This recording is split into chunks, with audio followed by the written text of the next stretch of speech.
Assalamualaikum warahmatullahi wabarakatuh.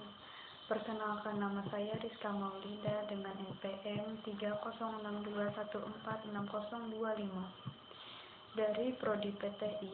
Di sini saya akan mempresentasikan arsitektur dan organisasi komputer. Di sini kita akan membahas perkembangan komputer dari generasi ke generasi. Baiklah, sekarang saya akan langsung saja membahasnya. Komputer merupakan alat modern yang tidak bisa dilepaskan dari kehidupan sehari-hari, mulai dari mengerjakan pekerjaan kantor, multimedia, bahkan hiburan. Hampir seluruh aspek kehidupan manusia saat ini tidak dapat dilepaskan dari teknologi, khususnya teknologi komputer. Contohnya, kasir di sebuah pertokoan besar seperti supermarket juga membangun peralatan otomatis berupa komputer yang didesain khusus untuk keperluan itu. Belum lagi perkembangan teknologi komputer di bidang kesehatan yang maju sangat pesat untuk membantu diagnosis penyakit dan penyembuhannya. Selanjutnya saya akan membahas definisi komputer. Istilah komputer diambil dari bahasa Latin, yaitu computer, yang berarti menghitung, atau dalam bahasa Inggrisnya to compute, to reckon. Menurut Blismer, pada tahun 1985, komputer adalah suatu alat elektronik yang mampu melakukan beberapa tugas, yaitu menerima input, menyimpan perintah-perintah dan hasil pengolahannya, serta menyediakan output dalam bentuk informasi. Sedangkan menurut Sandres, pada tahun 1985, komputer adalah sistem alat elektronik untuk memanipulasi data yang cepat dan tepat, serta dirancang dan diorganisasikan supaya secara otomatis menyimpan dan menerima data input, memprosesnya dan menghasilkan output berdasarkan instruksi-instruksi yang telah tersimpan dalam memori. Berikutnya, saya akan membahas tentang sebelum tahun 1940. Sejak dahulu kala, proses pengolahan data telah dilakukan oleh manusia. Komputer yang kita temui saat ini adalah evolusi panjang dari penemuan sejak dahulu kala berupa alat mekanik maupun elektronik. Alat pengolah data dari sejak zaman purba sampai saat ini bisa digolongkan ke dalam 4 golongan besar, yaitu peralatan manual. Peralatan manual yaitu peralatan pengolahan data yang sangat sederhana, dan faktor terpenting dalam pemakaian alat adalah menggunakan tenaga tangan manusia. Selanjutnya, peralatan mekanik, yaitu peralatan yang sudah berbentuk mekanik yang digerakkan dengan tangan secara manual. Selanjutnya, peralatan mekanik elektronik, yaitu peralatan mekanik yang digerakkan secara mekanik oleh motor elektronik. Dan peralatan elektronik, yaitu peralatan yang bekerjanya secara elektronik penuh. Beberapa peralatan yang telah digunakan sebagai alat hitung sebelum ditemukannya komputer, yaitu abakus. Muncul sekitar 5.000 tahun yang lalu di Asia Kecil dan masih digunakan di beberapa tempat hingga saat ini. Dapat dianggap sebagai awal mula mesin komputasi. Alat ini memungkinkan penggunanya untuk melakukan penghitungan biji-bijian geser yang diatur oleh sebuah rak. Selanjutnya, komputer roda numerik. Setelah hampir 12 abad, muncul penemuan lain dalam hal komputasi. Pada tahun 1642, Blaise Pascal di tahun 1623 sampai 1662, yang pada waktu itu berumur 18 tahun, menemukan apa yang disebut sebagai kalkulator roda numerik, atau dalam bahasa Inggrisnya numeric wheel calculator, untuk membantu ayahnya melakukan perhitungan pajak. Alat ini merupakan alat penghitung bilangan berbasis 10. Kelemahan alat ini adalah hanya terbatas untuk melakukan penjumlahan. Selanjutnya kita membahas kalkulator roda numerik 2. Tahun 1694, seorang matematikawan dan filsuf Jerman, Gottfried Wilhelm von Leibniz, pada tahun 1646 sampai 1716, memperbaiki Pascalin dengan membuat mesin yang dapat mengalihkan. Selanjutnya, kalkulator mekanik.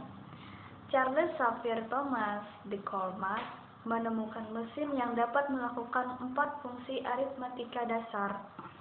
Kalkulator mekanik Colmar arithmeter mempresentasikan pendekatan yang lebih praktis dalam kalkulasi karena alat tersebut dapat melakukan penjumlahan, pengurangan, perkalian, dan pembagian. Bersama-sama dengan Pascal dan Leibniz, Colmar membantu membangun era komputasi mekanikal. Awal mula komputer yang sebenarnya dibentuk oleh seorang profesor matematika Inggris, Charles Babbage, di tahun 1791 sampai 1871. Usaha Babbage yang pertama untuk menjawab masalah ini muncul pada tahun 1822 ketika ia mengusulkan suatu mesin untuk melakukan perhitungan persamaan diferensial, dan mesin tersebut dinamakan mesin diferensial. Dengan tenaga uap, mesin tersebut dapat menyimpan program dan dapat melakukan kalkulasi serta mencetak hasilnya secara otomatis. Asisten Babbage, Augusta Ada King, di tahun 1815 sampai 1842 memiliki peran penting dalam pembuatan mesin ini. Ia membantu merevisi rencana, mencari pendanaan dari pemerintah Inggris, dan mengkomunikasikan spesifikasi analytical engine kepada publik. Pada tahun 1980, Departemen Pertahanan Amerika Serikat menamakan sebuah bahasa pemrograman dengan nama ADA atau ADA sebagai penghormatan kepadanya. Pada tahun 1889, Hermann Helmholtz di tahun 1860 sampai 1929 juga menerapkan prinsip kartu perforasi untuk melakukan penghitungan. Van Necker Bush di tahun 1890 sampai 1974 membuat sebuah kalkulator untuk menyelesaikan persamaan diferensial di tahun 1931. Mesin tersebut sangat besar dan berat karena ratusan gerigi dan poros yang dibutuhkan untuk melakukan penghitungan. Pada tahun 1903, John V. Atanasoff dan Clifford Berry mencoba membuat komputer elektrik yang menerapkan aljabar boolean pada sirkuit elektrik. Pendekatan ini didasarkan pada hasil kerja George Boole di tahun 1815 sampai 1864 berupa sistem biner aljabar yang menyatakan bahwa setiap persamaan matematik dapat dinyatakan sebagai benar atau salah dengan mengaplikasikan kondisi benar salah ke dalam sirkuit listrik dalam bentuk terputus. Atanasov dan Berry membuat komputer elektrik pertama di tahun 1940. Namun, proyek tersebut terhenti karena kehilangan pendanaan. Selanjutnya, kita akan membahas setelah tahun 1940. A. Generasi pertama dari tahun 1940 sampai 1959, yaitu ENIAC atau Electronic Numerical Integrator and Calculator. ENIAC merupakan generasi pertama komputer digital elektronik yang dibutuhkan untuk kebutuhan umum. ENIAC dirancang pada tahun 1942 dan mulai dibuat pada tahun 1943 oleh Dr. John W. Mauchly dan John Piper Eckert di Moore School of Electrical Engineering atau University of Pennsylvania dan baru selesai pada tahun 1946. Selanjutnya kita akan membahas setelah tahun 1940. A. Generasi pertama dari tahun 1940 sampai 1959, yaitu ENIAC atau dalam bahasa Inggrisnya atau kepanjangannya Electronic Numerical Integrator and Calculator. ENIAC merupakan generasi pertama komputer digital elektronik yang dibutuhkan untuk kebutuhan umum. ENIAC dirancang pada tahun 1942 dan mulai dibuat pada tahun 1943 oleh Dr. John W. Mauchly dan John Piper Eckert di Moore School of Electrical Engineering atau University of Pennsylvania dan baru selesai pada tahun 1946. Berikut gambar komputer generasi pertama ENIAC di atas. ENIAC berukuran sangat besar. Untuk penempatannya membutuhkan ruang 500 meter persegi. ENIAC menggunakan 18.000 tabung hampa udara, 75.000 relay dan saklar, 10.000 kapasitor, dan 70.000 resistor. Ketika dioperasikan, ENIAC membutuhkan daya listrik sebesar 140 kW dengan berat lebih dari 30 ton dan menempati ruangan 167 meter persegi. Selanjutnya EDVAC atau dalam bahasa Inggrisnya dan kepanjangannya Electronic Discrete Variable Automatic Computer. Penggunaan tiap-tiap vakum juga telah dikurangi di dalam EDVAC, di mana proses perhitungan telah menjadi cepat dibandingkan ENIAC. Selanjutnya EDVAC atau dalam bahasa Inggrisnya dan kepanjangannya Electronic Delay Storage Automatic Calculator. EDVAC telah memperkenalkan penggunaan raksa atau merkuri dalam tub untuk menyimpan memori. Untuk pertama kalinya, komputer tersebut menggunakan Random Access Memory atau RAM untuk menyimpan bagian-bagian dari data yang diperlukan secara cepat. Selanjutnya UNIVAC 1 atau Universal Automatic Calculator. Bisa dilihat gambar komputer generasi pertama UNIVAC 1 di atas. Pada tahun 1951, Dr. Mauchly dan Necker menciptakan Univac 1, komputer pertama yang digunakan untuk memproses data perniagaan. Komputer Univac pertama kali digunakan untuk keperluan kalkulasi sensus di AS pada tahun 1951 dan dioperasikan sampai tahun 1963. Komputer IBM. IBM memproduksi IBM 605 dan IBM 0701 pada tahun 1953 yang berorientasi pada aplikasi bisnis dan merupakan komputer paling populer sampai tahun 1959. Komputer generasi kedua mempunyai ciri-ciri sebagai berikut.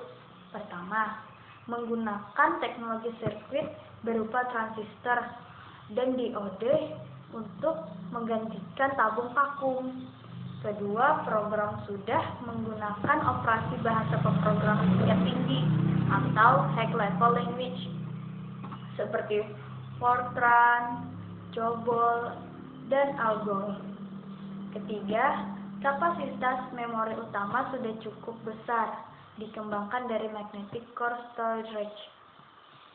Keempat, ukuran fisik komputer lebih kecil dibanding komputer generasi pertama. Proses operasi sudah lebih cepat, yaitu jutaan operasi per detik. Keenam, membutuhkan lebih sedikit daya listrik. Ketujuh, menggunakan simpanan luar berupa magnetic tape atau magnetic disk. Kedelapan, kemampuan melakukan proses real time dan real sharing. 9. Orientasi program tidak hanya tertuju pada aplikasi bisnis, tetapi juga aplikasi teknik. Berikut gambaran komputer generasi kedua Univac 3. Pada tahun 2001, peneliti Intel telah memperkenalkan silikon paling kecil dan paling cepat di dunia dengan ukuran 20 nanometer atau sebanding dengan 1/1000 meter yang akan digunakan pada prosesor dengan kecepatan 20 GHz. Komputer DTDP-8 adalah mini komputer pertama yang dibuat tahun 1964 untuk pengolahan data komersial. Jenis-jenis komputer lain yang muncul pada generasi ini di antara Univac 3, Univac SS80, SS90, dan 1107, IBM 7070, 7080, 1400, dan 1600. Pada generasi ketiga inilah teknologi Integrated Circuit atau IC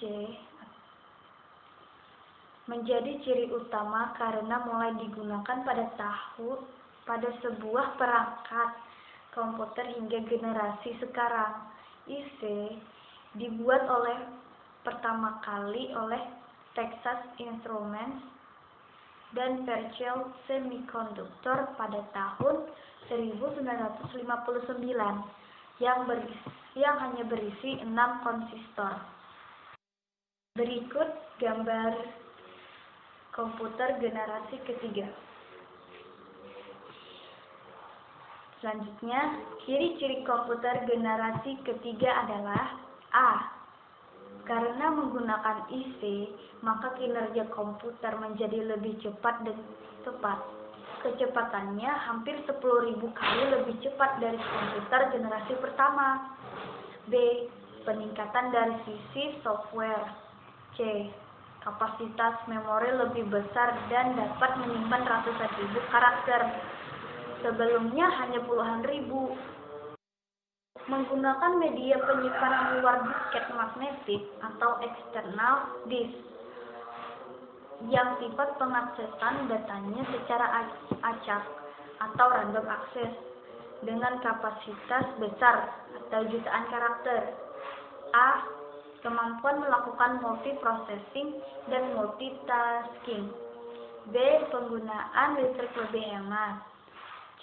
Telah menggunakan terminal visual display dan dapat mengeluarkan suara. D. Harganya semakin murah. E.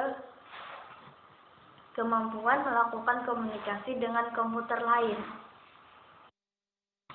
Contoh komputer generasi ketiga adalah IBM S/360, Univac 1108, Univac 9000, Burroughs 5700, 6700, 7700, NCR Century, GE 600, CDC 3000, 6000, dan 7000, PDP 8, dan PDP 11. Pabrik pembuatannya adalah Digital Equipment Corporation, merupakan contoh-contoh komputer generasi ketiga. Berikut gambar komputer IBM S360. Kebanyakan mikrokomputer didasari dengan tafsiran bahasa secara mendalam, CIPROS untuk menggunakan bahasa basic.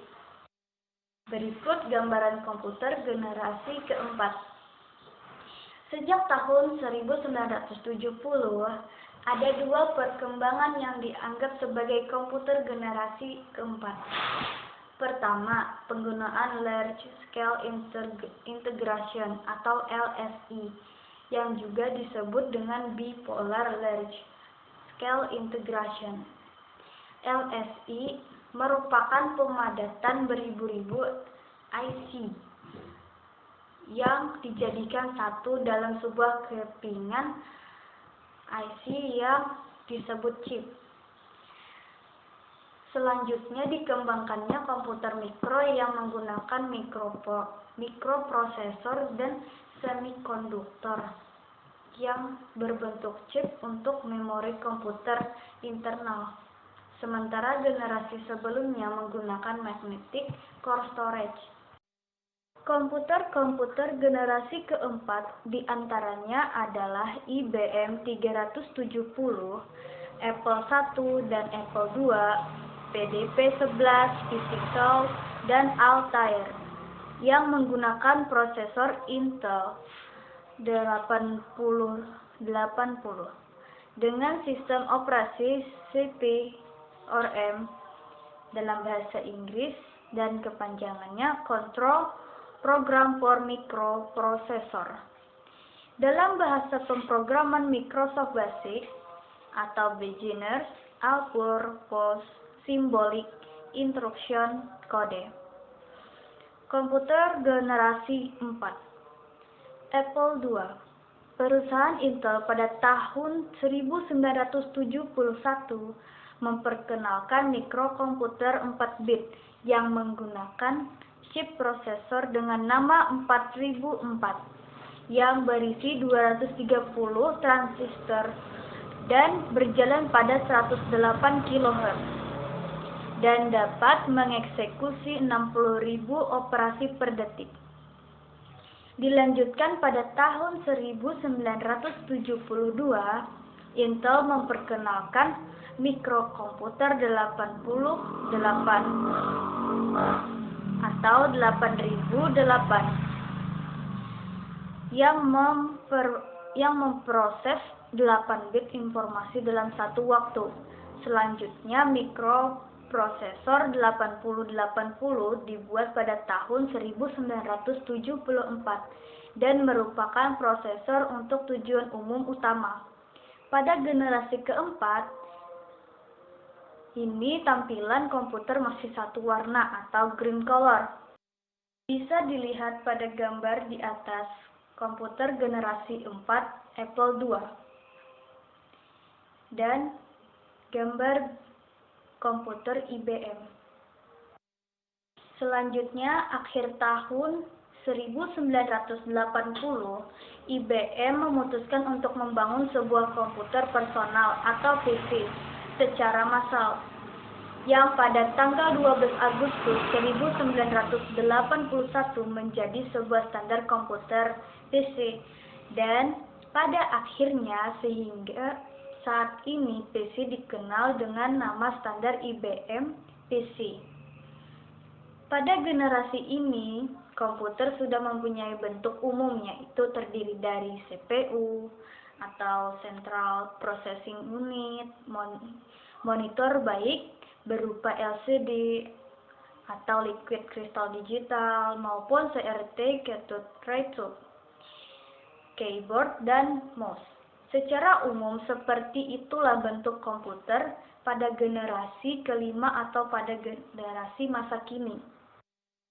Selanjutnya, contoh-contoh komputer yang lahir pada generasi kelima berbasis x86, seperti chip 286 yang diperkenalkan pada tahun 1982 dengan 134.000 transistor. Kemudian chip 386 tahun 1983 dengan 275.000 transistor. Sedangkan chip 486 diperkenalkan tahun 1989 yang memiliki 1,2 juta transistor. Selanjutnya pada tahun 1993, Intel memperkenalkan keluarga prosesor 586 yang disebut Pentium 1 dengan jumlah transistor 3,1 juta untuk melakukan 90 MIPS atau million instruction per second. Kemudian dilanjutkan pada generasi berikutnya, yaitu Pentium 2, 3, dan 4. Pada akhir tahun 2000, Intel memperkenalkan Pentium 4 yang merupakan prosesor terakhir dalam keluarga Intel dengan arsitektur 32 bit atau IA32. Tahun 2001, Intel mengumumkan prosesor Itanium yang merupakan prosesor dengan basis arsitektur 64 bit atau IA64. Pertama, Itanium merupakan prosesor pertama milik Intel dengan instruksi 64 bit dan akan mengeluarkan satu generasi baru dari sistem operasi dan aplikasi. Sementara masih mempertahankan backward compatibility dengan software 34 bit. Pada generasi Pentium, selain ciri khas pada peningkatan kecepatan akses datanya, juga tampilan gambar sudah berevolusi atau kualitas gambar bagus dan berwarna serta multimedia. Dan yang lebih penting adalah fungsi komputer menjadi lebih cerdas. Meskipun komputer pada generasi ini ukuran fisiknya menjadi lebih kecil dan sederhana, namun memiliki kemampuan yang semakin canggih. Mungkin itu saja yang dapat saya sampaikan. Bila ada kesalahan dalam perkataan dan pembawaan saya, mohon maaf karena saya juga masih pemula. Baiklah, dengan ini saya akan menutupnya dengan wassalamualaikum warahmatullahi wabarakatuh.